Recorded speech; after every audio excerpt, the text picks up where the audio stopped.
Les vraies voix Sud Radio, 17h-20h, Philippe David, Cécile de Ménibus.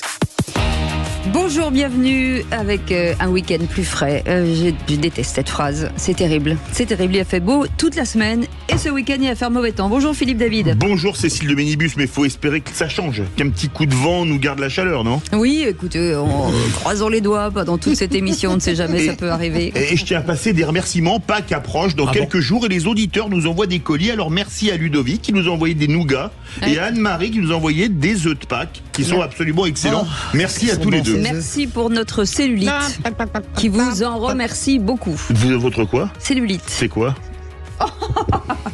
C'est énorme. Regardez-vous dans une glace, Philippe David. Alors qu'en fait, la vérité, t'es vraiment peau de vache, il était en train de te faire un compliment. C'est quoi ? Regarder en disant c'est pas vrai, t'as pas un gramme. Et toi, tu lui balances. Il y a des blagues un peu datées qui consistaient à dire il a un physique à faire de la radio. Ça c'était avant. On peut se mettre dedans aussi. Ou alors il faut qu'on travaille de dos. Il démarre bien cette émission. Ça commence fort. Bon accueil, bonjour, j'ai envie de dire. En tout cas, on espère que vous allez bien. 0826 300 300, ce numéro de téléphone que l'on vous incite à utiliser, bien sûr, si vous voulez commenter l'actualité avec nous. En parlant d'actualité, le sommaire de cette émission, à 17h30, le grand débat du jour des associations marseillaises vont debout contre les propos d'Emmanuel Macron. Le président promettait de rendre la vie impossible aux familles des guetteurs lors de sa visite sur place. C'était complètement fou, réagissent ces associations qui voient une forme de punition collective. Alors parlons vrai, peut-on faire la guerre aux trafiquants de drogue sans toucher aux petites mains ? Est-ce que c'est pas un peu facile de toujours argumenter sur les problèmes sociaux et les familles monoparentales ? Est-ce que Macron a eu raison de dénoncer cette collusion entre des familles et les trafiquants ? Cette question, les associations qui dénoncent la sévérité de Macron jouent-elles le jeu des trafiquants ? Vous dites oui à 75%. Vous voulez réagir ? Aude attend vos appels au 0826 300 300. Et on en parlera avec notre expert du jour, Farid Temsamani, qui est porte-parole de Banlieue Plus. Et puis le coup de projecteur des vraies voix, c'est à 18h30. Coup de tonnerre au Sénat qui rejette l'accord libre-échange CETA entre le Canada et l'Union européenne. Les communistes ont imposé ce vote dans leur niche parlementaire et même le groupe LR s'est joint à eux pour rejeter cet accord commercial qui est déjà provisoirement entré en vigueur. Alors parlons vrai, ce vote intervenait-il au bon moment alors qu'Agnès Pannier-Runacher déclarait lundi que la crise agricole n'était pas terminée ? Est-ce que ça peut remettre le feu aux poudres puisque les accords de libre-échange étaient dénoncés par les agriculteurs lors du mouvement ? Est-ce que tout est acheté dans cet accord ? Et à cette question, accord de libre-échange Europe-Canada, est-ce une trahison pour nos agriculteurs ? Vous dites oui à 95%. On en parlera avec notre c'est pas une trahison. Est une trahison ? Est-ce une trahison ? Oui, ils disent oui, c'est une trahison à 95%. Oui, mais pas pour nos agriculteurs. Non, mais déjà le fait qu'il soit déjà en partie appliqué, pour eux, l'existence même est une trahison. Voilà. Oui, parce que le rejet, c'est au contraire.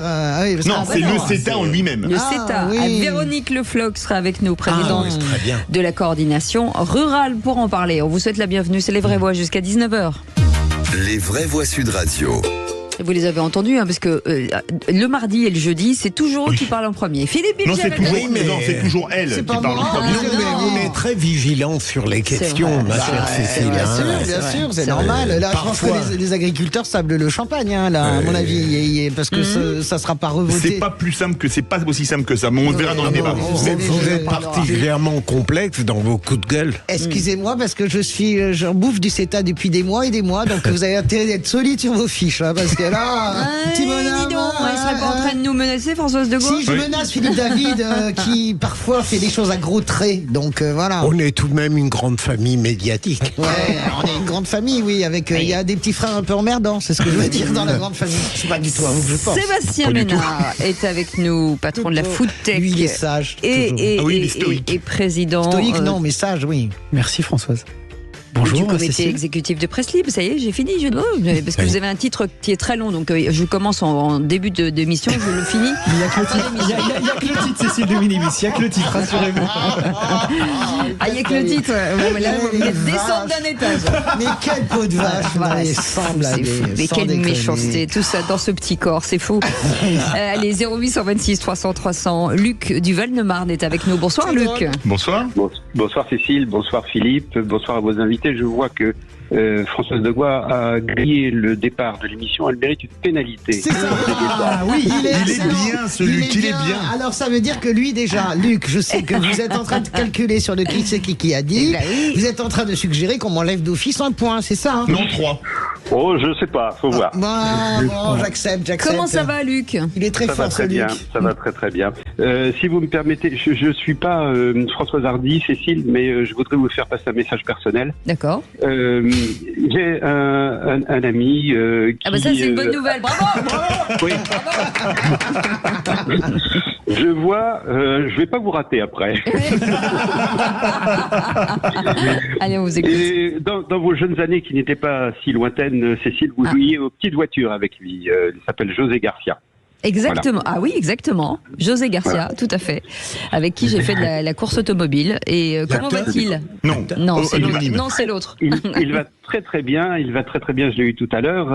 Il comprend pas qu'à nos âges il y a plus des choses à faire. Donc il est tombé d'un toit. Donc lui, il doit être aujourd'hui en train de souffrir le martyr, mais il va très très bien. On l'embrasse.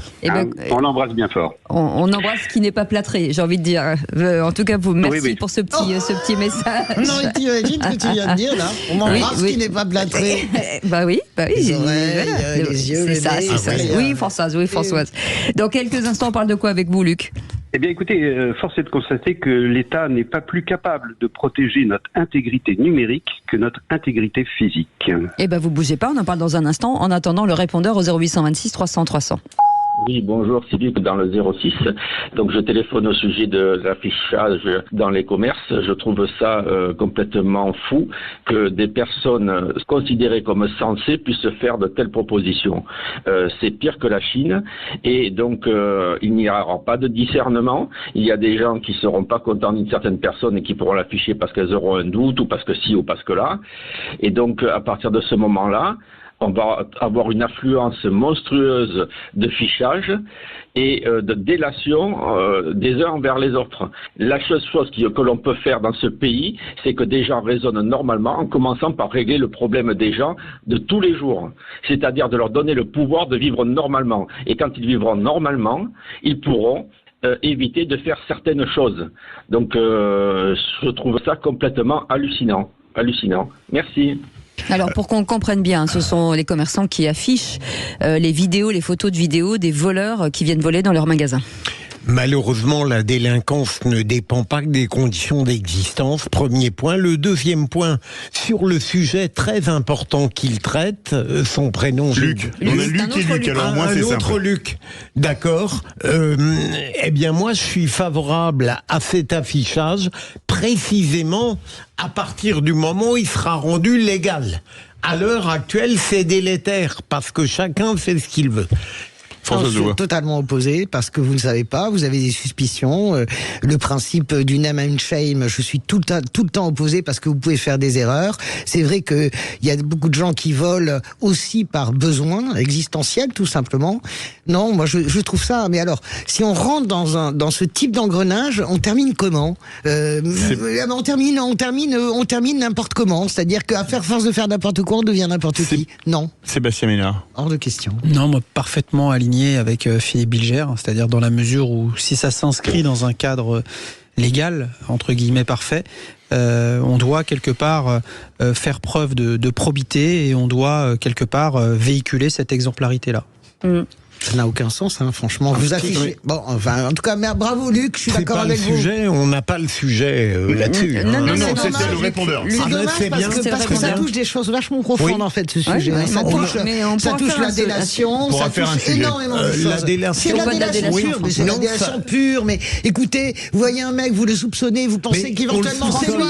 Il part des magasins, il y a des vidéos avec des fringues sous les bras. On est dans un pays où il y a de la justice, d'accord? Bien sûr. Mais et donc Philippe Bilger, vous êtes un procureur, un ancien avocat général et vous soutenez ce genre de conneries. Mais non, mais c'est pas de la connerie, Françoise. À partir du moment où on a une justice et une société imparfaite. Elle est jugée. Est-ce que la chose est jugée? Tout ce qui vient favoriser l'interpellation des transgresseurs à partir du moment où c'est légal doit être approuvé. Eh bien, je n'approuve absolument pas. Je pense qu'on est quelques millions de gens à ne pas l'approuver. Ce fera l'objet d'une... Luc, pardon. pardon, il nous reste très peu de temps malheureusement. C'est intéressant. Comment protéger son intégrité numérique. Ah oui. Écoutez, allez-y. Oui, déjà, j'invite Françoise Degois à relire l'Évangile selon Saint Luc. Oui, Parce qu'apparemment, on est plusieurs à avoir le même avis. bah, tant mieux, c'est pas parce que vous êtes plusieurs, vous avez raison. Allez, on y Puis va. c'est pas ma préférée, je préfère l'Évangile selon Saint Jean, c'est la plus belle et la plus poétique. Allez, on y va. Voilà. Attends. Je reviens sur le piratage des données de France Emploi. À l'heure où France Travail. France Travail, oui. France Travail, pardon. Oui. À l'heure où l'on nous pousse, que ce soit pour obtenir le document officiel le plus anodin ou pour acquérir une friteuse, à nous mettre dans le plus simple appareil pour avoir droit de passer commande, on sera en droit d'espérer que nos identifications civiles les plus basiques ne soient pas portées à connaissance du premier aigrefin venu. Mhm. Si encore on nous apprenait qu'un Blofeld ou le capitaine Ulrich était derrière cette machination d'envergure, nous serions presque flattés d'une telle attention.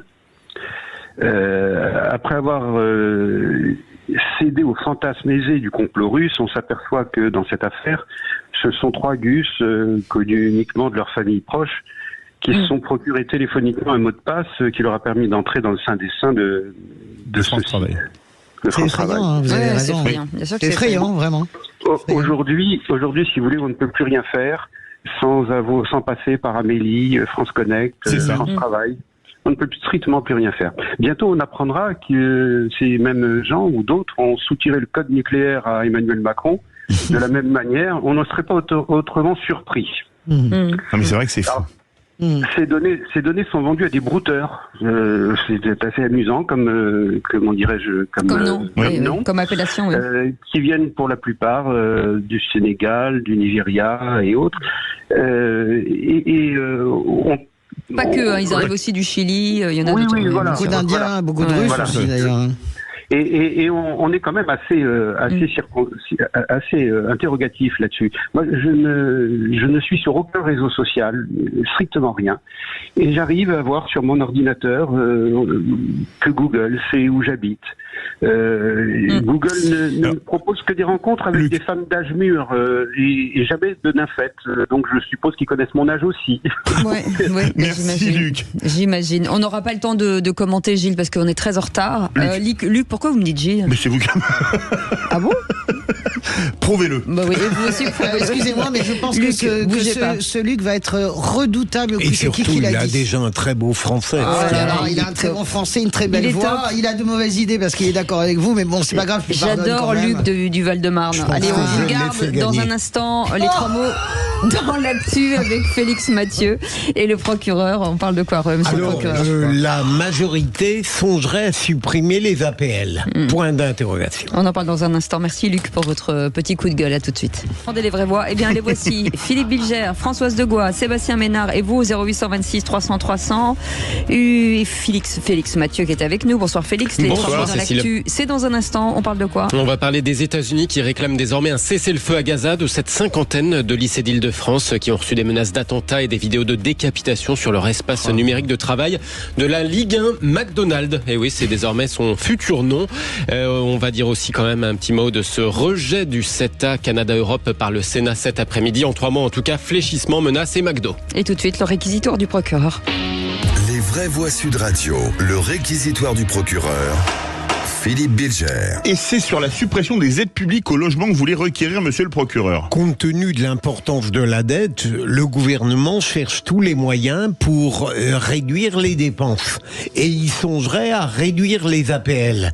Alors ma question, est-ce que apparemment Emmanuel Macron serait prêt à aller jusque-là, serait prêt à appliquer une politique drastique d'économie, de réduction, d'éradication, où je me demandais, moi, parce qu'on me dit le contraire, est-ce qu'il osera créer un tel traumatisme social qui pourrait favoriser la victoire de Marine Le Pen? Voilà, c'est ma question. Allez, on va vite parce qu'on est très en retard, les amis. Non, moi je suis scandalisé, bien sûr.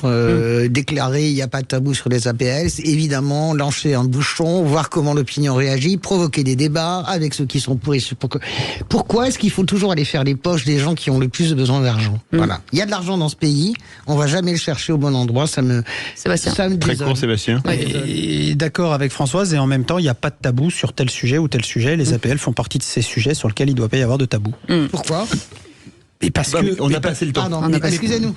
Tout de suite. Les 3 mots dans l'actu. Les vraies voix Sud Radio. Bonsoir Félix, 3 mots dans l'actu qui sont fléchissement, menaces et McDonald's. Les États-Unis appellent à un cessez-le-feu à Gaza, une première, un fléchissement après des mois de veto sur le sujet. Les élèves d'une cinquantaine de lycées d'Île-de-France reçoivent des menaces d'attentats et des vidéos de décapitation via le piratage des espaces numériques de travail. Et puis venez comme vous êtes, c'est-à-dire avec un short et des crampons en l'occurrence, la Ligue 1 de football s'appellera désormais la Ligue 1 McDonald's. Les vraies voix Sud Radio. Mais d'abord, ce coup de tonnerre. Tout à l'heure au Sénat, les communistes avaient imposé un vote sur le CETA dans leur niche parlementaire. Les républicains, notamment, les ont rejoints pour rejeter cet accord de libre-échange entre l'Union européenne et les États-Unis, comme l'avait annoncé d'ailleurs leur président Bruno Retailleau ce matin sur Sud Radio chez Jean-Jacques Bourdin. On ne peut plus aujourd'hui importer des pratiques, des molécules, en l'occurrence du Canada, qu'on interdit pour nos agriculteurs en France. Le CETA a commencé à être négocié en 2008. C'est un accord qui est daté. Et signé 2016. On n'est plus à l'époque de la mondialisation heureuse. C'est le retour de la souveraineté. On l'a vu pendant le Covid. Rejet du CETA, 211 voix contre seulement 44, rejet qui a provoqué la colère du ministre du Commerce extérieur, Franck Riester. C'est une sorte de manœuvre grossière. Vous envoyez une nouvelle fois un très mauvais signal à nos exportateurs, à nos agriculteurs et aux Canadiens. Et on va en reparler avec la présidente de la coordination rurale dans le coup de projecteur des vraies voix à 18h35. Et on en vient à ce fléchissement de la diplomatie américaine à Gaza. Après des mois opposés des vétos sur les projets de cessez-le-feu, Washington soumet une résolution au Conseil de sécurité de l'ONU. Un cessez-le-feu immédiat lié à la libération d'otages, annonce le secrétaire d'État Anthony Blinken. Nous espérons vivement que les pays la soutiendront. Je pense que cela enverrait un message fort, un signal fort. Bien sûr, nous soutenons Israël et son droit à se défendre pour faire en sorte que le 7 octobre ne se reproduise jamais. Mais en même temps, il est impératif que nous nous concentrions sur les civils qui sont en danger et qui souffrent terriblement, que nous fassions d'eux une priorité en les protégeant et en leur apportant une aide humanitaire. Anthony Blinken depuis l'Arabie Saoudite pour sa nouvelle tournée au Moyen-Orient. En bref, cette énorme saisie de cocaïne dans le port du Havre. 2,7 tonnes découvertes dans un conteneur en provenance de Guadeloupe, soit quand même 2440 pains de cocaïne dissimulés dans des caisses de déménagement, figurez-vous. Et puis, deuxième mot, ces menaces envoyées à des lycées d'Île-de-France. Menaces d'attentats, des vidéos aussi de décapitation envoyées sur les espaces numériques de travail en piratant les adresses mail de certains élèves. Une cinquantaine de lycées concernés en région parisienne. Le ministère de l'Éducation propose un accompagnement psychologique à tous les enfants et adultes qui, bien malgré eux, ont visionné ces images particulièrement choquantes, évidemment. Troisième mot, McDonald's. Ouais, c'est le nouveau nom de la Ligue 1. Ça, jusqu'ici, elle s'appelait officiellement Ligue 1 Uber Eats. C'est vrai qu'on le disait pas toujours. Le championnat change donc de sponsor. La Ligue 1 McDonald's, et une petite pensée pour Kylian Mbappé qui va sans doute pas regretter son départ du PSG, lui qui déjà ne voulait pas associer son image à Coca-Cola ou à KFC pour les besoins du club. Ouais, Philippe Bilger, ça passe de Uber Eats à McDonald's. Mais je préfère, moi. J'aime bien McDonald's. Oui, j'aime beaucoup les potatoes, j'aime beaucoup les burgers. Mes enfants adoraient ça. Plutôt Big Mac ou Royal Deluxe, c'est ça la question du jour. Et le Big Mac, et la sauce barbecue avec les c'est tellement mauvais et tellement bon à la fois. Et vous allez chercher votre jouet ou pas? Non, vous ne prenez pas. Sébastien Ménard va faire une crise d'apoplexie, là, je crois. Lui, il préfère les chipirons à l'encre au Pays Basque. Mais vous aimez pas le McDonald's? Ne faites pas semblant de... Moi, j'aime le Mac Bacon. Non, mais indépendamment. C'est magnifique quand même. Indépendamment des considérations diététiques et nutritionnelles dont on peut douter chez cette grande marque de fast-food, il n'en demeure pas moins que, en tout cas, c'est une bonne nouvelle pour le sport parce que les ligues cherchent des sponsors majeurs. susceptible de financer. Je rappelle que ça finance et la Ligue et ça finance les clubs. Et les petits clubs. Et puis au moins, le football français aura la frite comme ça, c'est bien. Les vieilles blagues. J'ai envie de vous mettre une patate. Qui se ressemble, ça semble, Françoise. Regardez. Allez, je ne peux plus vous encadrer. Je ne peux plus vous encadrer. Ça n'est plus possible. Allez, dans un instant, le grand débat du jour. Lors de sa visite à Marseille, Emmanuel Macron a dit vouloir mener la vie impossible aux familles de guetteurs. Réaction vive des associations des quartiers nord. Et oui, et on vous pose cette question. Les associations qui dénoncent la sévérité de Macron jouent-elles le jeu des trafiquants ? Oui. Peut-on faire la guerre à la drogue sans s'en prendre aux petites mains ? Est-ce que ce n'est pas un peu facile de toujours argumenter sur les familles monoparentales et les problèmes sociaux ? Est-ce que Macron a eu raison de dénoncer cette collusion entre des familles et des trafiquants ? Et à cette question, les associations qui dénoncent la sévérité de Macron jouent-elles le jeu des trafiquants ? Vous dites oui à 80%. Vous voulez réagir ? Aude attend vos appels au 0826 300 300. Et on en parlera avec Farid Tensamani qui est porte-parole de Banlieue Plus. On vous souhaite la bienvenue, on revient dans un instant. Petite pause, bienvenue sur Sud Radio. Les vraies voix Sud Radio, 17h-20h, Philippe David, Cécile de Ménibus. Bienvenue dans Les Vraies Voix, vous êtes de plus en plus nombreux à nous écouter, on adore ça, on est ravis de vous accueillir. N'hésitez pas, 0826 300 300, Aude vous attend.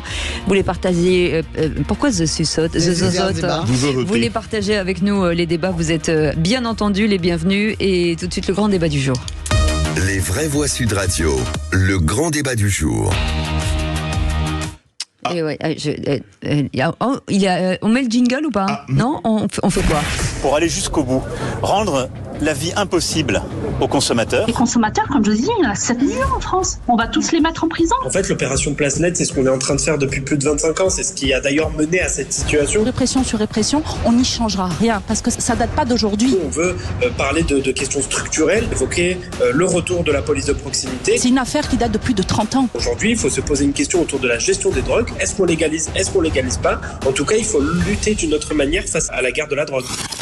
Et des associations marseillaises vont debout contre les propos d'Emmanuel Macron. Le président promettait de rendre la vie impossible aux familles des guetteurs lors de sa visite sur place. C'est complètement fou, réagissent ces associations qui voient une forme de punition collective, Philippe. Oui, peut-on faire la guerre à la drogue sans toucher aux petites mains ? Est-ce que c'est pas un peu facile de toujours nous ressortir l'excuse sociale et les familles monoparentales ? Est-ce que Macron a eu raison de parler vrai et de dénoncer cette collusion entre des familles et les trafiquants ? Et à cette question, les associations qui dénoncent la sévérité de Macron jouent-elles le jeu des trafiquants ? Vous dites oui à 80%. Vous voulez réagir ? Le 0826 300 300. Et dans un instant sera avec nous Farid Temsamini qui est porte-parole de Banlieue Plus. Philippe Bilger, cette réflexion d'Emmanuel Macron, alors je vous rappelle, rendre la vie impossible aux familles des guetteurs, choc. Pardon. Je la trouve très pertinente, d'autant plus que le président de la République a bien fait le partage entre les familles qui favorisent le trafic de ces petites mains qui vivent dans ces familles et les familles qu'il faut aider parce qu'elles se trouvent démunies et qu'elles ne participent en rien au trafic. Alors vous pourrez me répondre qu'il faudra distinguer soigneusement les familles qui transgressent des familles qui ont besoin d'aide. Il n'empêche que ça n'est pas au regard des résultats négatifs du passé qu'il convient d'examiner cette proposition du président. Je la trouve pertinente et je crois qu'elle est... Alors, j'allais non pas me contredire moi-même, mais me désespérer un petit peu. Je crains qu'aussi pertinente qu'elle soit, elle reste dans l'action relativement lettre morte. Françoise Degois. On sait très bien ce qui se passe. Il y a aussi des familles qui sont dans la misère. J'écoutais un témoignage d'un monsieur qui gagne 500 € par mois et auquel les dealers ont proposé 300 € par jour, voilà, pour guetter et pour garder la marchandise. Et il témoignait sous l'anonymat, il disait mais j'ai accepté parce que je crève de faim sinon. Donc c'est très compliqué, je ne cherche pas d'excuses. Je pense que les associations ont raison quand elles disent qu'il fallait remettre de la police de proximité, les éducateurs de rue qui ont tous été supprimés quand on a supprimé les emplois aidés, tout ça a contribué à la dégradation du tissu social, mais je peux pas être en désaccord avec Macron quand même sur l'idée de vraiment réprimer les familles des guetteurs. Voilà, parce qu'il y a des systèmes économiques entièrement organisés autour des mômes. Et ça, c'est ça, probablement, qu'il faut lutter, contre lequel il faut lutter. Après, je le redis, le péché originel, c'est la fin de la police de proximité pour moi. C'est la fin des emplois aidés. On a laissé ces cités complètement à l'abandon. Et ça, c'est lamentable. Voilà. Alors, on a laissé ces cités à l'abandon, c'est pas vrai tout le temps et c'est pas vrai partout. Ces cités en l'occurrence, oui. Regardez l'état de la Castellane. L'État a fait des efforts, en tout cas moins depuis le départ, entre guillemets, de la vie politique de Jean-Louis Borloo, qui s'en est d'ailleurs souvent plaint en disant il s'est pas passé grand-chose en matière de rénovation urbaine depuis mon départ, et donc depuis plus d'une quinzaine d'années maintenant. Évidemment, je ne dédouane pas un certain nombre de camarades. Pupponi a fait beaucoup de choses, qui était avec nous hier, ex-président de l'ANRU. Mais c'est le dernier président de l'ANRU qui avait encore, j'ai envie de dire, le courage, pour pas dire plus, d'imposer des choix et d'aller défendre des lignes budgétaires qui ont été depuis menacées, réattribuées ou tout simplement rayées. Donc tout ça a évidemment des conséquences. En même temps, la phrase du président de la République, elle est courageuse. Pour autant, Philippe Bilger, qu'elle soit suivie des faits. Parce que on est toujours dans cette espèce de culture de l'exclusionnite. Voilà, donc on a c'est la faute de l'un, c'est la faute de l'autre, c'est de la faute de la société, mais etc. Oui, mais l'un n'empêche pas l'autre. Mais j'aime plutôt d'ailleurs votre propos, Françoise, c'est de dire que il y a des causes évidemment qui sont inhérentes à la pauvreté naissante, grandissante dans ces quartiers, mais en même temps, à un moment donné, il y a une règle. C'est pas parce qu'on est pauvre qu'on doit être un délinquant. Non, mais Farid Temsamani, porte-parole de Banlieue Plus, à notre compagnie. Bonsoir. Bonsoir. Est-ce que quelque part Macron, il a pas mis le doigt où ça fait mal en disant ça, parce que sans les petites mains, il n'y a pas de trafic de drogue? J'ai envie de vous dire, sans consommateur, il n'y a pas de trafic de drogue, tout simplement. C'est vrai aussi. C'est aussi simple que cela. Dès lors que vous avez un besoin et donc à satisfaire, c'est le principe de tout économiste très basique, vous allez avoir tout un écosystème, toute une structure. Là, en l'occurrence, il pointe les choses. J'ai presque envie de vous dire, j'en ai un peu marre, moi, de ces petites phrases. En réalité, c'est comme si on allait au zoo une fois de temps en temps pour dire, voilà, je fais quelque chose. Mais en réalité, c'est un discours qu'on tient depuis quand? Le trafic de drogue, que ce soit à Marseille ou ailleurs, on l'entend depuis quand? Est-ce que depuis véritablement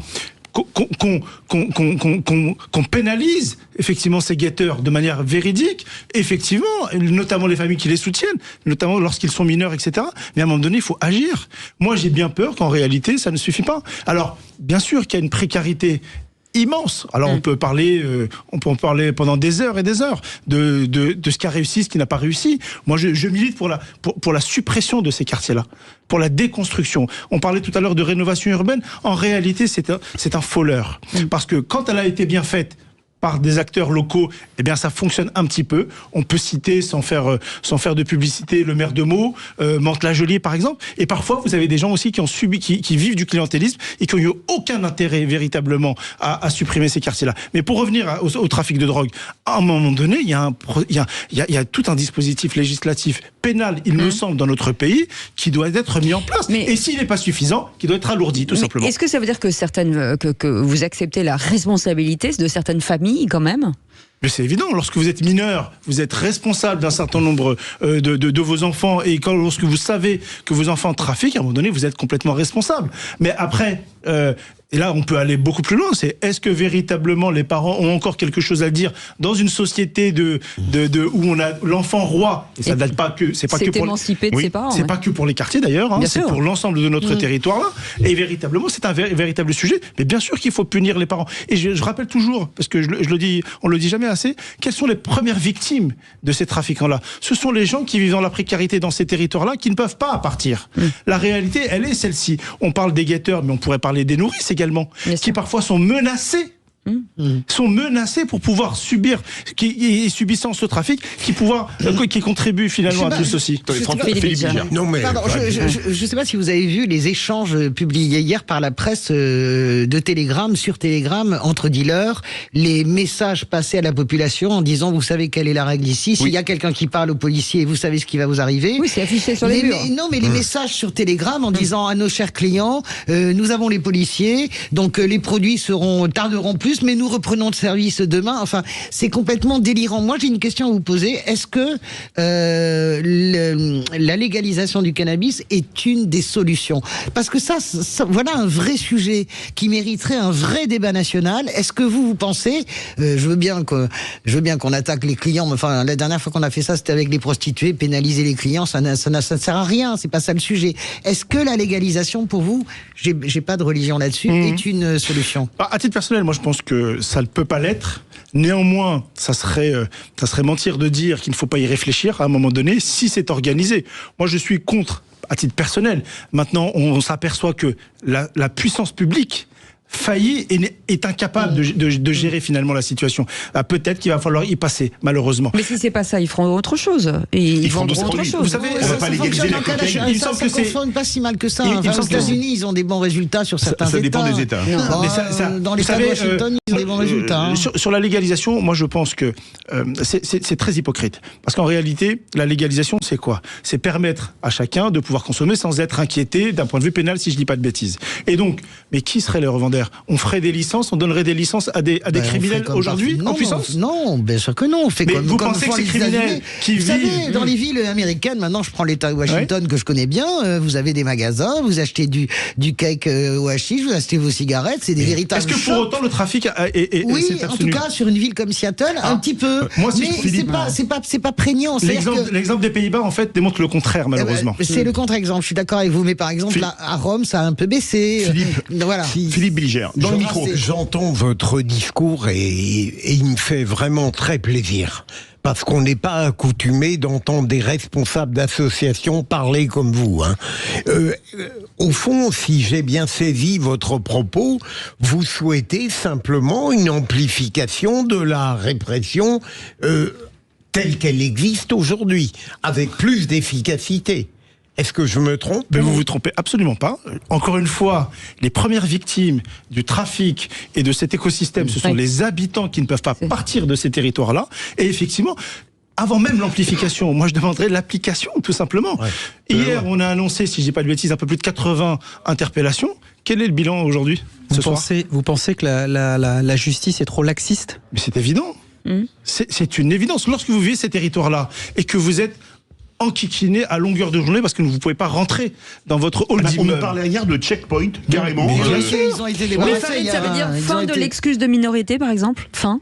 En tout cas, il faut y réfléchir. Je ne voudrais pas m'avancer comme ça, parce que je pense que c'est un peu plus délicat et un peu plus technique, et je ne suis pas forcément et puis quelqu'un de 17 ans, c'est pas quelqu'un de 12 ans, c'est pas la même chose. Exactement, mais très clairement. Juste, Alain Bauer, si je dis pas de bêtises, a des propos très, très clairs sur l'écosystème du trafic de drogue. C'est une véritable économie. Bien sûr. Mais avec leur plan marketing, vous avez évoqué notamment les messages sur Telegram. 7 milliards d'euros, je crois. Non, mais vous avez une carte, vous avez carrément le menu. Vous avez une carte et vous avez... C'est la raison pour laquelle... On va au standard, si vous permettez. 0826 300 300 avec un petit message de Luc. Luc, vous vouliez réagir? Oui, merci de me donner la parole. Françoise Degois, je suis d'accord avec vous. Oui, je vous l'avais dit. C'est injuste. Bien évidemment que c'est injuste.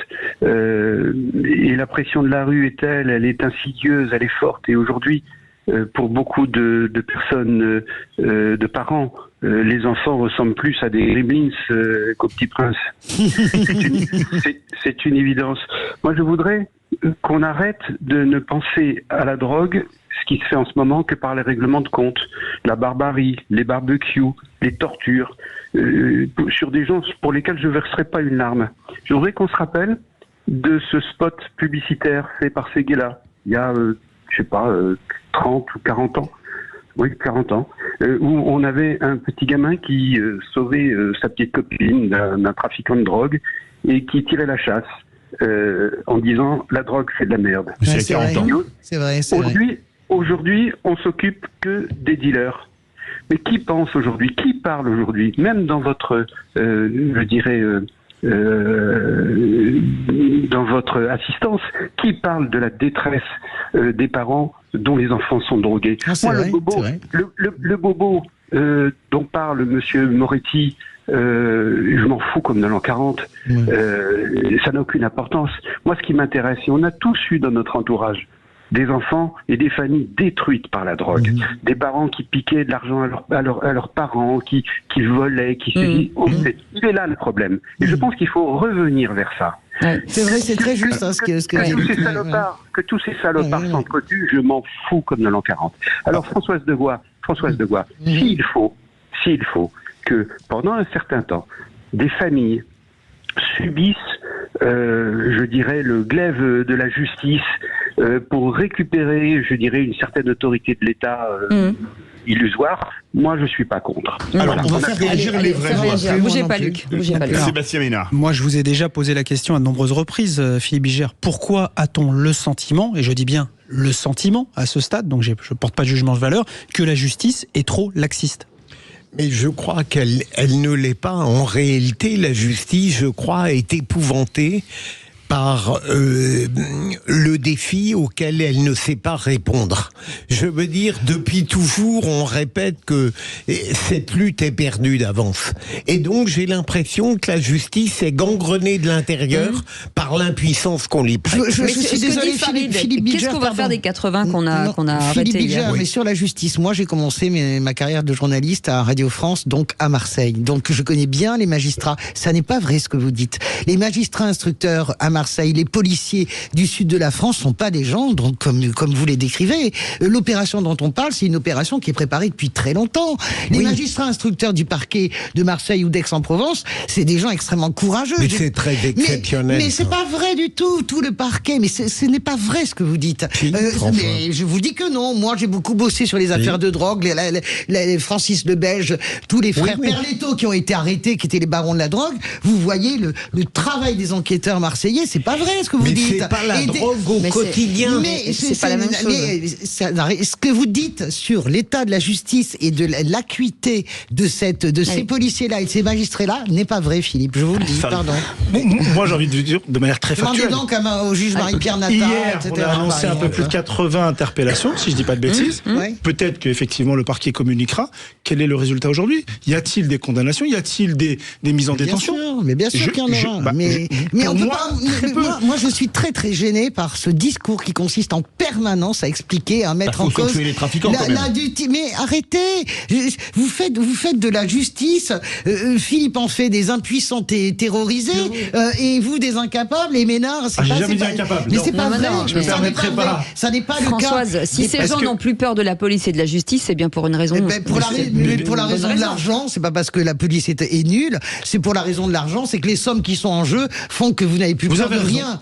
Franchement, vous avez raison êtes sur à les 300 ou 400 000 euros par mois minimum de revente, qu'est-ce que vous avez? Vous vous foutez de ce qu'est un flic ou un magistrat? Ça n'a rien à voir avec. Qu'est-ce qui pourrait contredire un trafiquant qui récolte ces sommes-là d'un point de vue de la justice, si ce n'est la peine finalement encourue?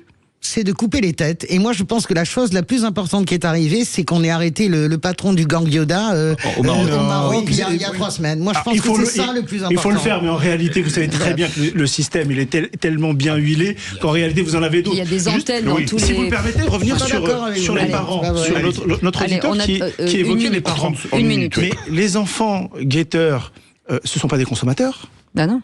Ce ne sont pas eux qui consomment la drogue. Donc, je veux bien qu'on s'occupe, et il faut s'occuper des gens qui sont malheureusement des consommateurs, qui sont dans l'engrenage. Mais les guetteurs, les trafiquants, ils ne consomment pas ce genre de choses. C'est ça la réalité. Les trafiquants sont souvent drogués, hein. Ils sniffent souvent. Systématiquement. Ils sniffent beaucoup. Ne pensez pas que les trafiquants sont pas des gens qui eux-mêmes consomment. Ça n'est pas vrai. Après, il y a un peu de tout. Il y a ceux qui sont drogués et qui ont besoin d'acheter de la drogue, qui n'ont pas les moyens, donc du coup ils en vendent. Mais les gros bonnets, ils se droguent pas en général. Après, le problème, c'est que la toile d'araignée, elle est énormissime. Moi, je pense que tant que le risque n'est pas assez important, en fait, les trafiquants seront toujours là et ils continueront. Et pour revenir sur la légalisation, ce qui est arrivé aux Pays-Bas, les Pays-Bas font machine arrière sur la légalisation parce que ça a créé, contrairement à ce que l'on pense, en fait, l'État n'a pas pris le relais sur la dépénalisation.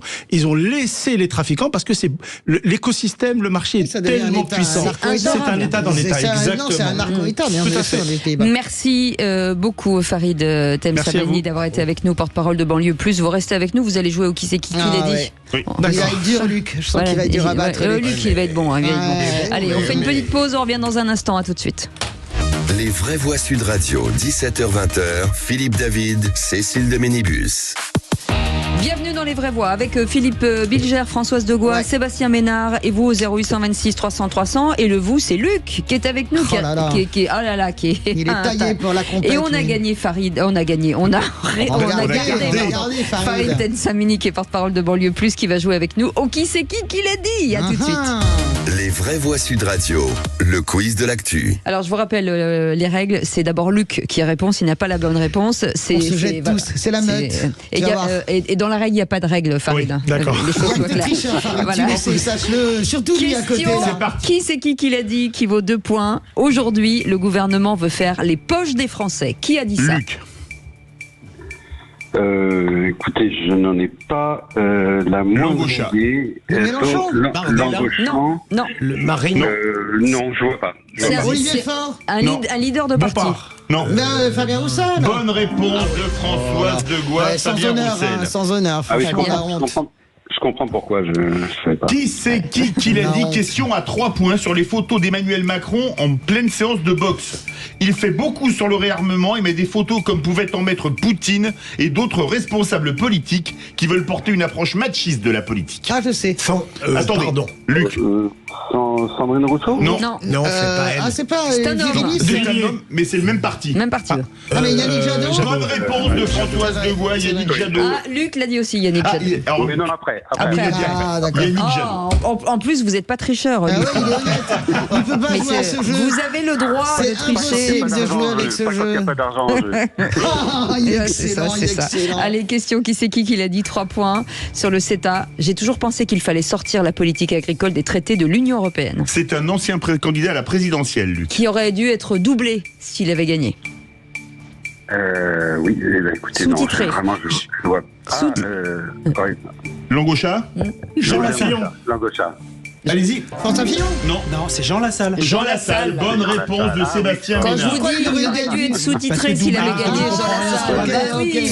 C'est pour ça que c'est bien. L'indice, Trop il est difficile fort. pour moi, Cécile. Qui c'est qui l'a dit? parles d'un indice, Qui toi. c'est qui l'a dit à 2 points? Si vous demandez aux Français quel chanteur ou chanteuse ils veulent pour nous représenter au JO 2024, je ne pense pas que ce soit Madame Aya Nakamura ou Djadja qui sera choisie. Je sais. Luc.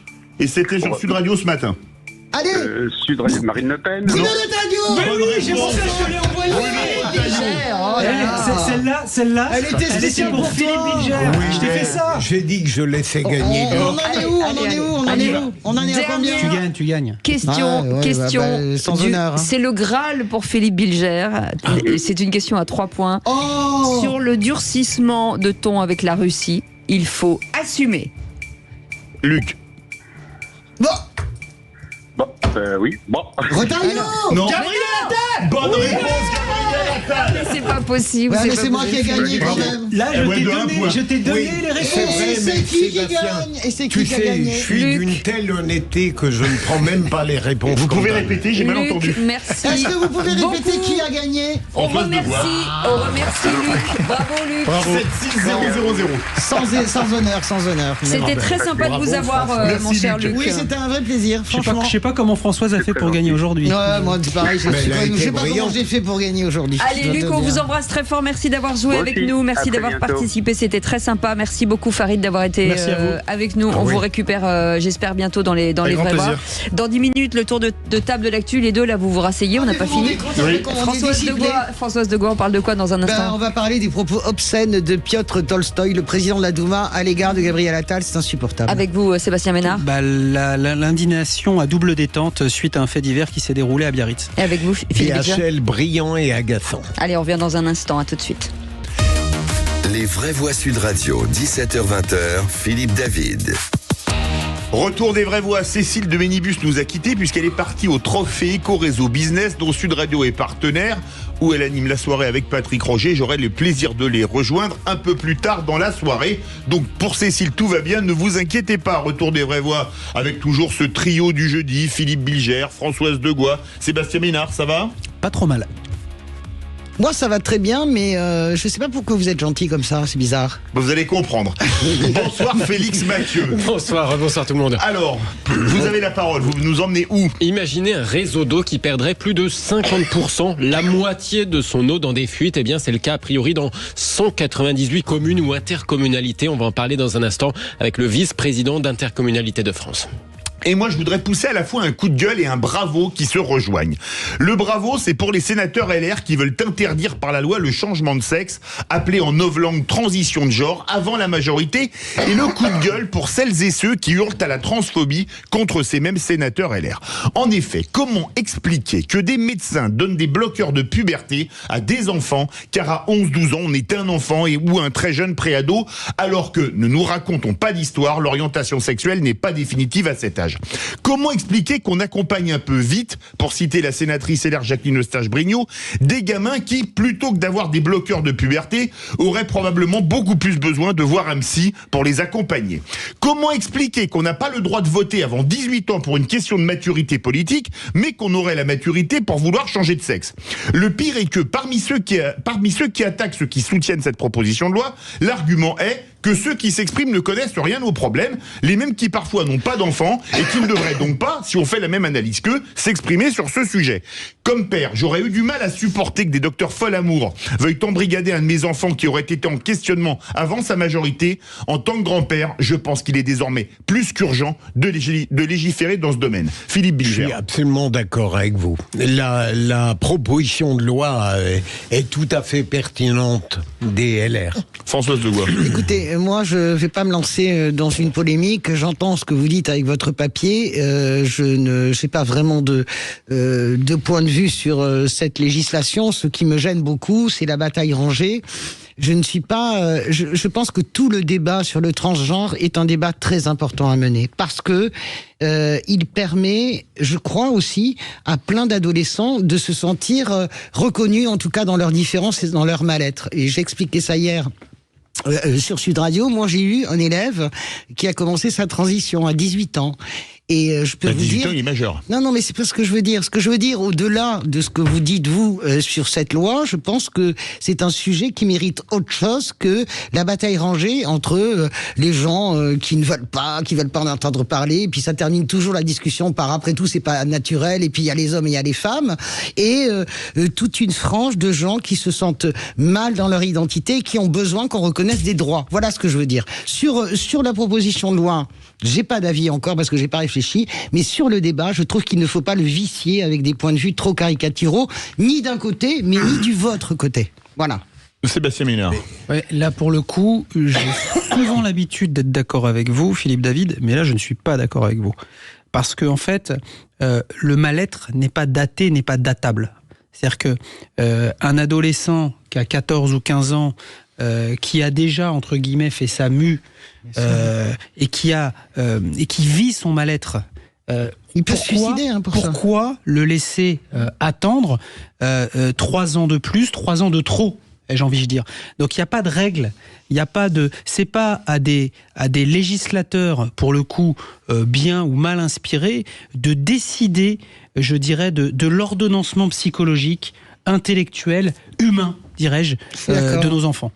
Vous avez la parole, Félix Mathieu. Et oui, on va parler de l'état de nos réseaux d'eau potable. Figurez-vous, il y a pas mal de tuyaux percés ou de raccordements qui fuient, si l'on en croit cette cartographie d'intercommunalité de France révélée par Libération hier.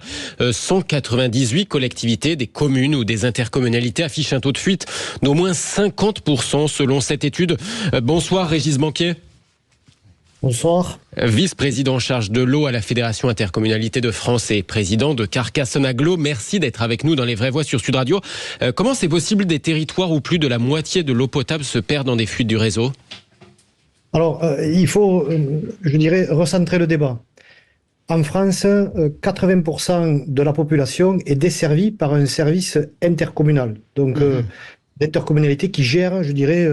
l'approvisionnement en eau potable de 80% de notre population. Et les 20% restants sont desservis par des communes qui sont isolées, qui gèrent toutes seules leurs compétences au assainissement. Et ce qui est révélateur à travers cette carte, c'est qu'on est à peu près entre 75 et 80% de points noirs qui concernent des communes isolées. Et donc, je dirais, l'alerte que l'on souhaite donner, c'est de dire à l'État, il faut siffler la fin de la récréation. Il faut arrêter, je dirais, le gaspillage de l'eau. Et pour l'arrêter, il faut faire de gros investissements.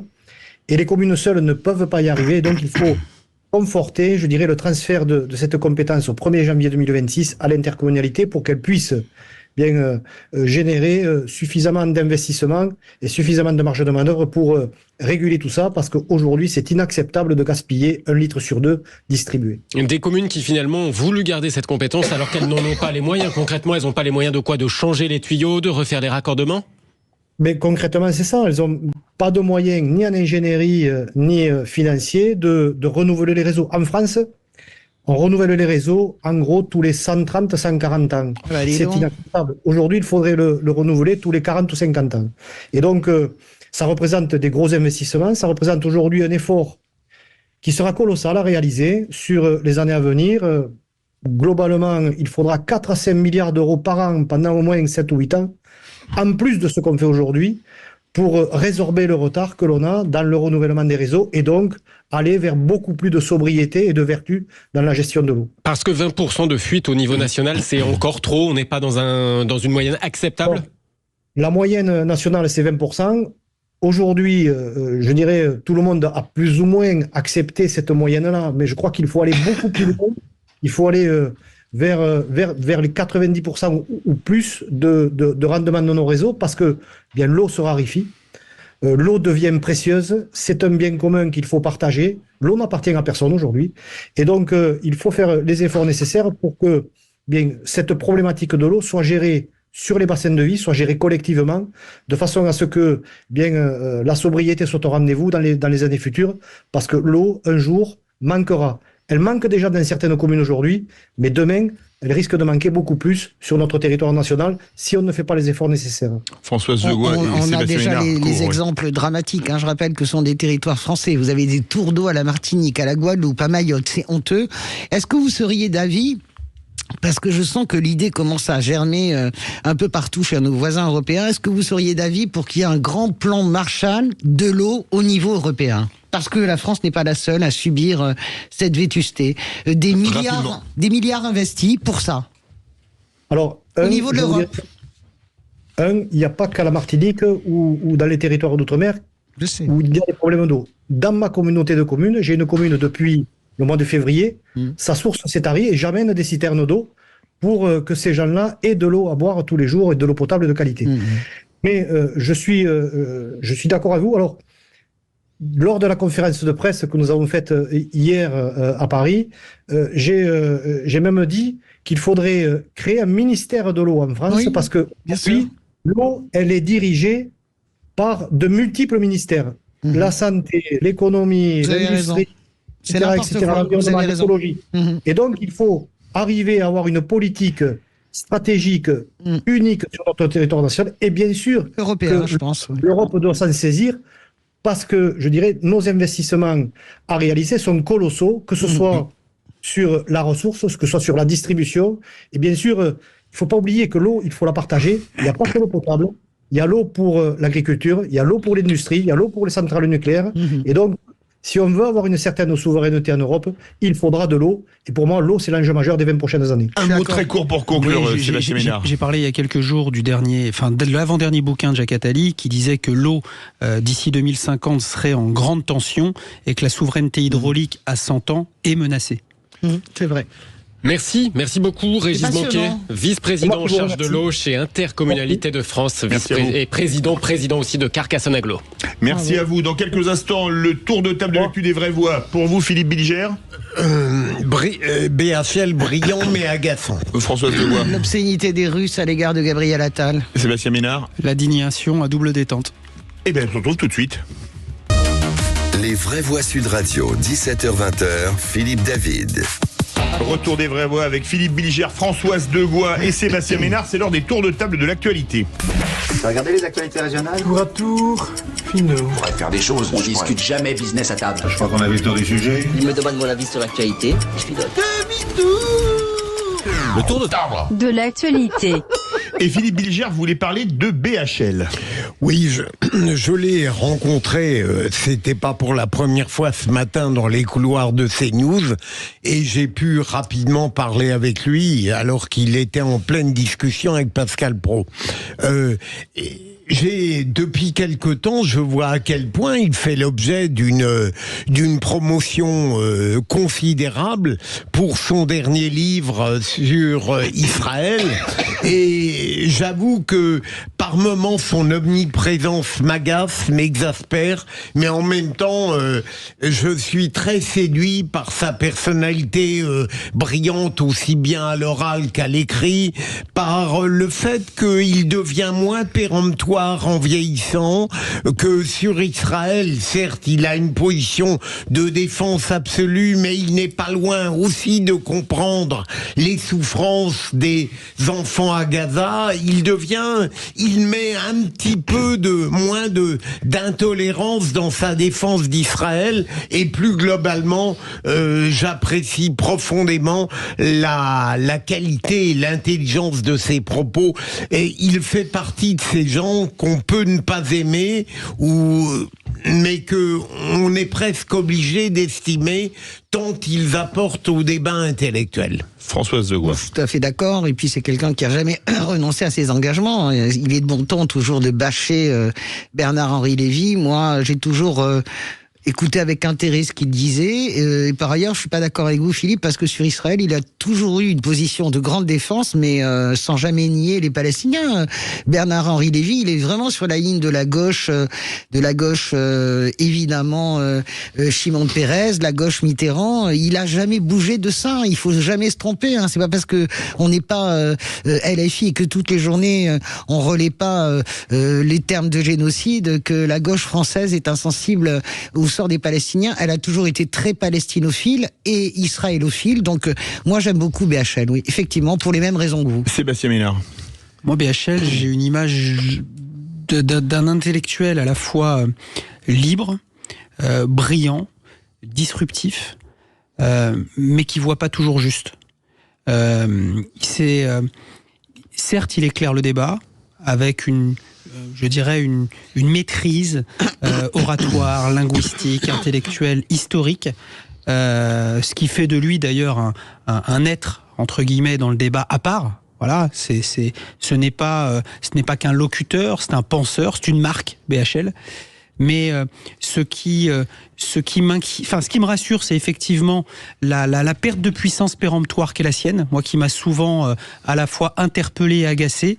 Et en même temps, je me suis souvent inquiété aussi des erreurs, des plantades.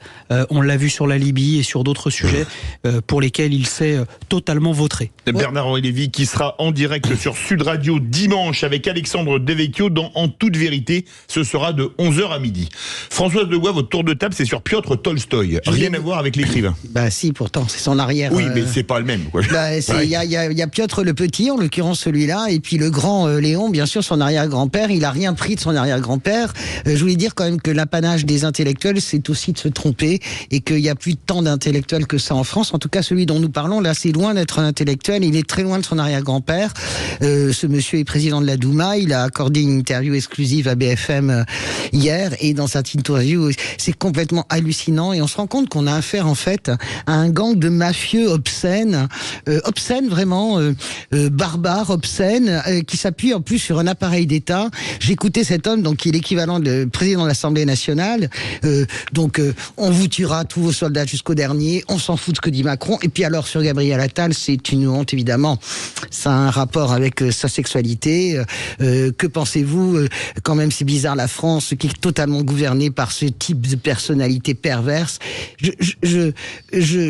À la fois je suis révolté, à la fois je comprends la stratégie de déstabilisation permanente, si vous voulez, adoptée par la Russie. Là-dessus, Emmanuel Macron a raison, c'est-à-dire que tout cela participe de la stratégie de déstabilisation, véritablement faire naître les sentiments les plus funestes, essayer de séparer tout ce qui peut être séparé dans une société pour détruire nos valeurs à nous occidentales. Et je me pose la question, est-ce qu'il faut accepter des interviews exclusives de ce type de personnage ? Eh ben moi, je pense que la réponse est non, parce que Il dit des horreurs. Ces horreurs sont diffusées. Moi, je m'en insurge. D'ailleurs, je rapporte pas ses propos parce que j'essaie de pas forcément diffuser sa pensée, mais il n'empêche que j'en parle. Et donc, au fond, est-ce que à travers cela, il n'atteint pas d'une certaine manière ses buts de guerre? Je pense qu'il faudrait arrêter de donner des interviews, d'accepter d'interviewer ce type de personnage. Vous c'est trouvez, la toxicité totale. Françoise, c'est une question que je vous pose. Est-ce que, dans la mesure où il y a eu récemment vraiment des saillies ordurières de Medvedev sur le président de la République, là vous parlez de Tolstoï sur Gabriel Attal, pire, en fait. à votre avis, est-ce que c'est vraiment délibéré ou est-ce que c'est tout à coup la libération d'une grossièreté qui ne s'accommode plus de rien? Je pense que c'est une stratégie, Philippe. C'est stratégique.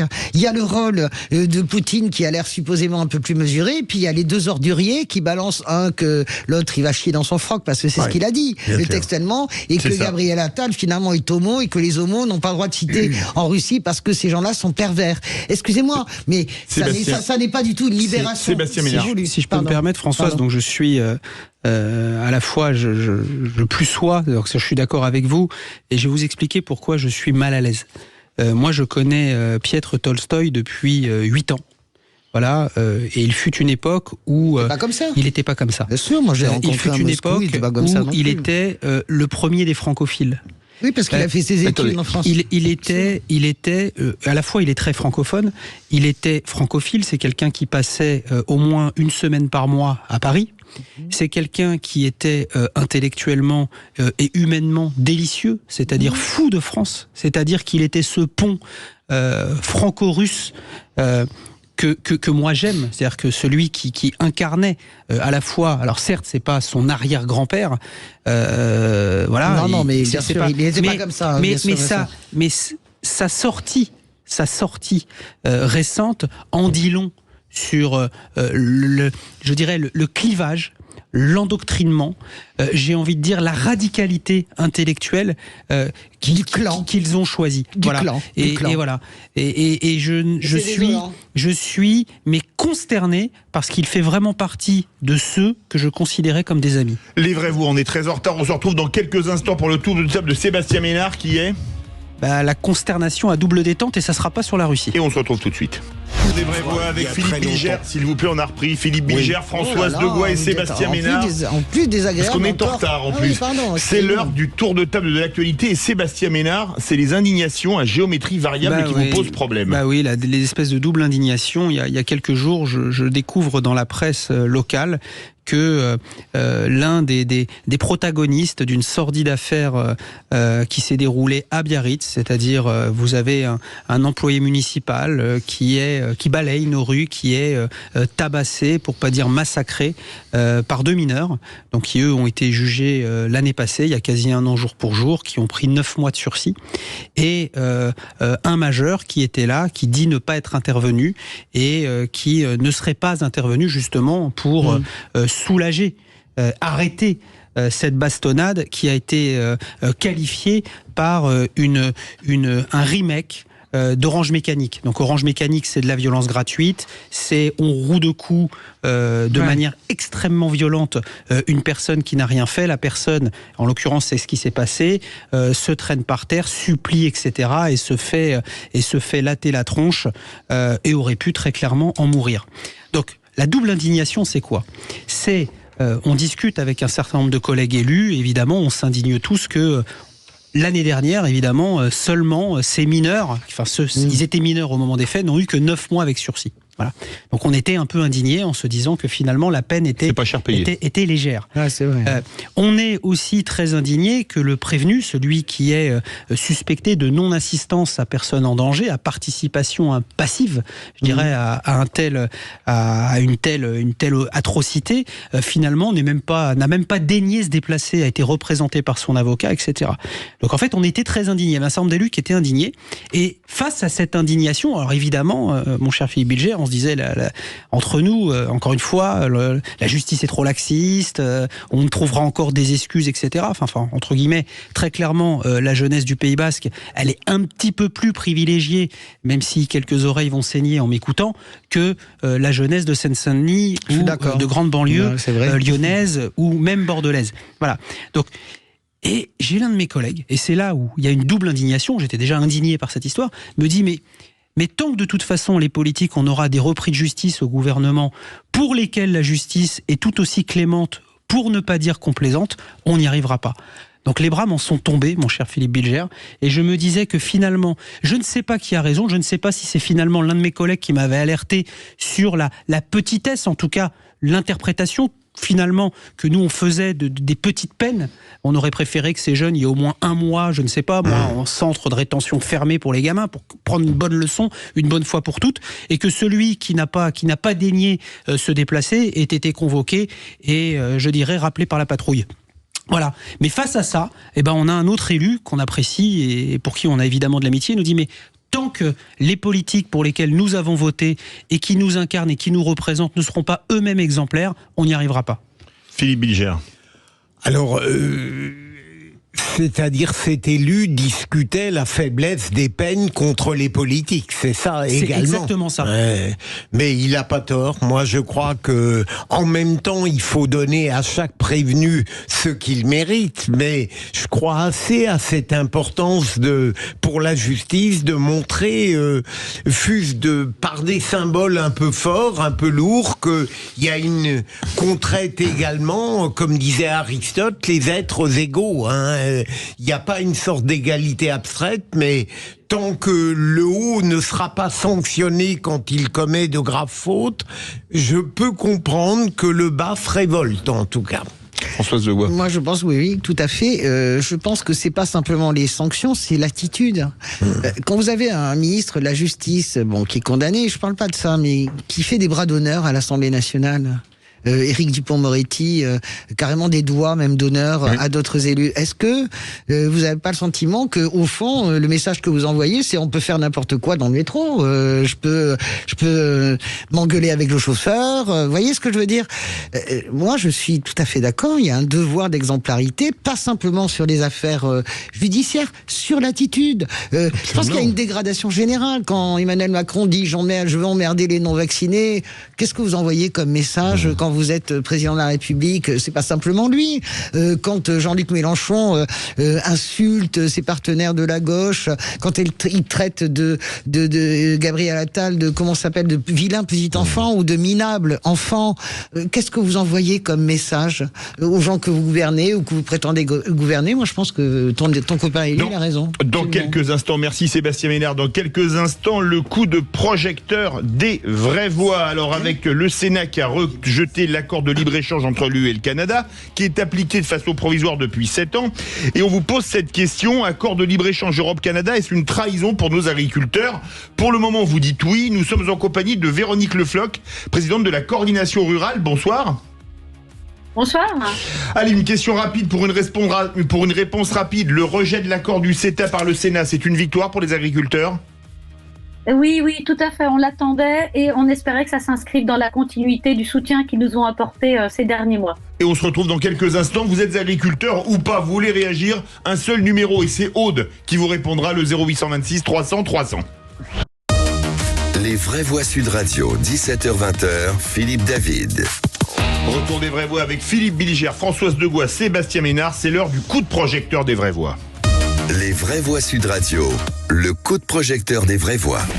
Le CETA, ce traité de libre-échange avec le Canada, va être soumis au vote des parlementaires. Puisqu'il y a 5 ans, nous avons adopté cet accord avec le Canada, qui est un excellent accord, qui est un accord gagnant. Il est bon pour l'industrie, il est bon pour l'agriculture. Stop à ces traités de libre-échange qui se multiplient depuis des années. Nous partageons avec le Canada une langue, des valeurs fondamentales. Oui au libre-échange, mais un libre-échange équitable et qui préserve notre souveraineté. Cette proximité franco-canadienne, cette relation toute spéciale. Et je pense qu'avec le Canada, on a un rapport de force qui est favorable.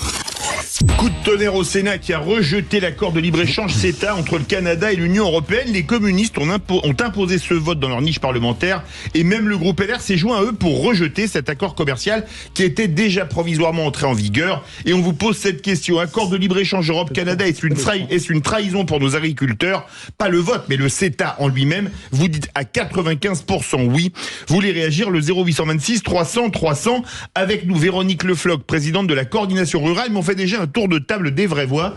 Le Sénat a mis le coup de pied en la fourmilière, Philippe Bilger? J'ai l'impression, alors, encore une fois, le fait que les LR, les sénateurs républicains, aient voté en même temps que les sénateurs communistes montre qu'ils ont été sensibles à la révolte agricole. Alors, évidemment, on peut considérer qu'il y a une forme d'incohérence politique, mais il n'est pas absurde de leur part d'avoir tiré les conclusions d'une mise en cause de tous ces accords, et notamment de celui que vous avez évoqué. Françoise Degois. Honnêtement, moi, je suis tranquille. La gauche a toujours voté contre le CETA. Mais quand on regarde objectivement le CETA, on avait peur du déferlement du bœuf canadien. Ça n'a absolument pas été le cas.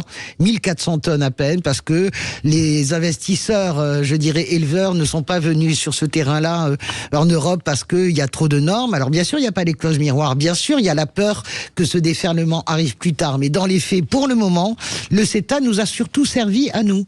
On est à plus 37% d'échanges commerciaux. Je ne suis pas une défendresse du CETA, j'étais déjà contre à l'époque. Je dis juste que il y a quelque chose de pathétique, et d'ailleurs les gens le voient, regardez les scores de Bellamy, regardez, il y a quelque chose de pathétique de voir ces républicains, les communistes bien sûr ont toujours été opposés, le Parti socialiste qui lui-même le premier précurseur, le précurseur notamment du TAFTA s'est opposé parce que c'était avec les États-Unis le bien TAFTA. sûr, les socialistes ont fait leur révolution humaine là-dessus, ils ont compris qu'à un moment donné on a fourni à l'Europe tout ce qu'il y a de pire avec Pascal Lamy, et bien évidemment nous avons fait marche arrière, mais voir les républicains s'asseoir sur tout ce qu'ils ont été pour courir après une colère agricole, pour courir après le Rassemblement national, moi ça me fait vraiment mal. Je sais pas comment vous dire, ça me fait vraiment mal. Sébastien Ménard. Pour eux. Moi ça me fait rire.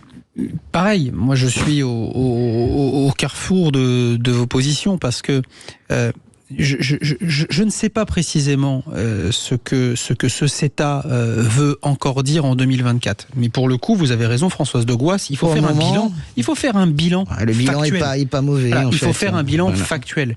Dans une relation partenariale, il y a évidemment des choses qui sont éminemment positives, comme il peut y avoir un certain nombre de dispositifs qui ont des effets négatifs.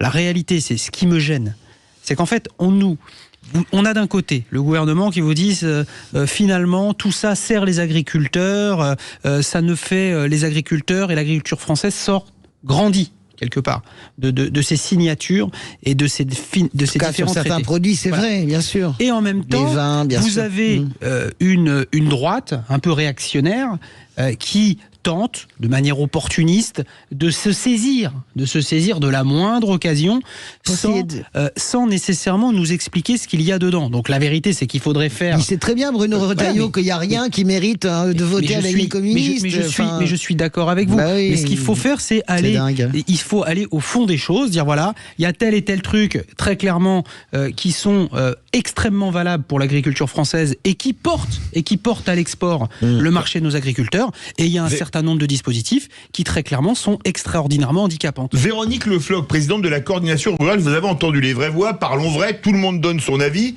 Et certains, comme Françoise Degois, ont un peu les yeux de chimène pour le CETA. Ah mais pas du tout, mais qu'est-ce que vous racontez? Elle n'a pas dit ça. Mais vous racontez, est-ce que vous écoutez quand les gens parlent? Non, moi je suis contre le CETA, je dis juste... Vous êtes contre, mais vous dites que ça a apporté des choses. J'ai dit que ça a apporté des choses dans l'industrie, mais je suis contre, et en plus de ça, je trouve pathétique de voir la droite s'asseoir sur ses propres convictions. Véronique Le Floch, outre les considérations politiques, est-ce que le CETA, c'est une si mauvaise chose que ça pour les agriculteurs français ou pas? Alors, moi, je l'avais écrit dans une tribune il y a déjà quelques années, puisque c'était en 2019, juste au moment où l'Assemblée nationale allait voter de son côté, j'avais écrit « Voter le CETA, c'est sacrifier les producteurs européens et canadiens au profit des multinationales ». Et je m'explique, j'ai entendu que le bilan jusqu'ici, avec cette mise en place du CETA provisoire, n'était pas si mauvais que ça, que les exportations canadiennes, en effet, avaient été limitées en termes de viande bovine. Oui, mais pourquoi? Parce que justement, on a cette interdiction d'hormones de croissance en Europe. Mais qu'est-ce qui se passe aujourd'hui? Il y a tout un lobby qui est fait pour que justement cette viande puisse pénétrer le marché, peut-être pas celle avec des hormones de croissance, mais au moins que le traitement à l'acide paracétique soit autorisé. Et là, vous allez avoir 65 000 tonnes de carcasses de viande qui vont rentrer sur le marché. Et quand j'écrivais en 2019 que c'était au profit des multinationales, eh ben oui, évidemment, cette viande qui demain elle rentre, qui est le numéro 1 de la viande au Canada? JBS. Ils vont rentrer, ils vont pénétrer, ils vont acheter nos abattoirs. Et demain, il n'y aura plus d'abattoirs en France. Qui achètera notre viande? Et la place sera laissée à cette viande. Les multinationales, quand on parle au profit d'exportation de fromage, à quoi bon laisser la Nouvelle-Zélande pénétrer l'Europe avec 15 000 tonnes de produits laitiers pour que nous, on puisse aller au Canada avec 15 000 tonnes de produits laitiers? Ça veut dire quoi? Ça veut dire que il y a un intérêt pour des industriels. Qui sont ces industriels?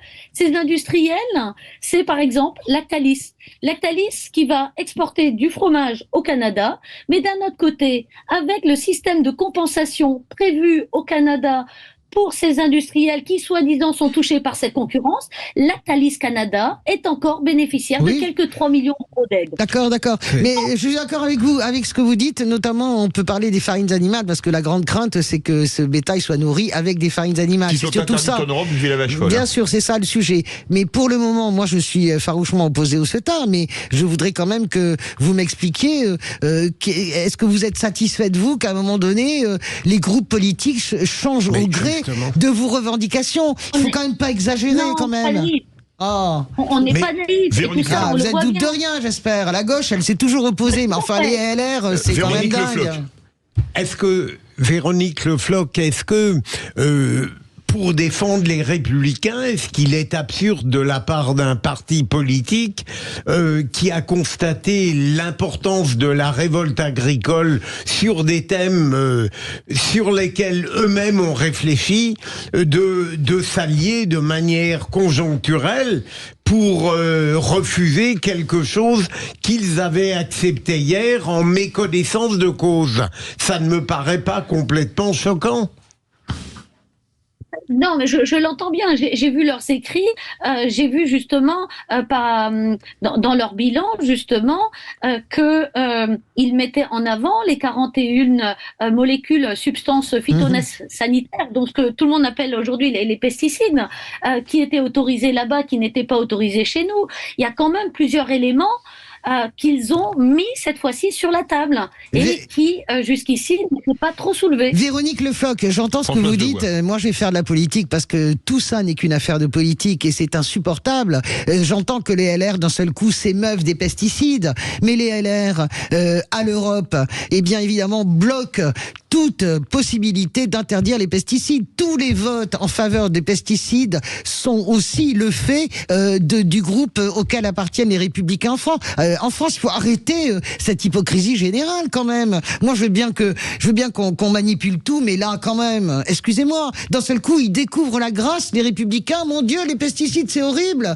Ils ne font que ça, voter contre le Green Pact et contre l'interdiction des pesticides au Parlement européen. Vaut mieux tard que jamais. Ouais, c'est ça, ouais, bien sûr. Mais pourquoi ça vous gêne, François? Parce que c'est insupportable, parce qu'il n'y a aucune sincérité là-dessus. Parce que dès que le vent tournera, le CETA en repartira.